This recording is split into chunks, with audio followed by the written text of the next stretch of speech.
В Алматы по факту вандализма был задержан 45-летний преступник. Полиция незамедлительно прибыла на место происшествия. Наш корреспондент выяснил обстоятельства.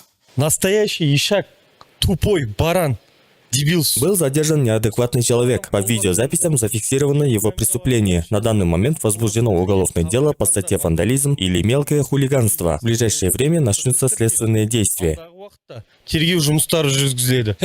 Маған вандам ба, вандал ма, сондай есінде батыр ғой, япшымайды. Меня обвиняют по статье вандализм. Все из-за моей тещи. Она сказала, что в Сулпак с 20 по 22 будет Каспий-Жума. Велела купить тому телевизор без процентов в рассрочку, чтобы могла смотреть свои сериалы. Я еду в Сулпак, по дороге звоню однокласснику, чтобы уточнить про акцию. Он сказал, что Каспий-Жума и вправду планируется. Можно оплатить частями 24 месяца без процентов. Но есть одно но. Товар тоже получаешь по частям. Не забудь взять с собой болгарку или пилу. А я поверил, пришел и начал пилить телевизор. Мол, возьму по частям. Тут вызвали полицию, санитаров из психбольницы. В общем, у меня, кажется, теперь сотрясение. Басына сотрясение алып қалдым, беш тұсына микрофонды маған. Теща, Кощей, бессмертный. Неге постоянно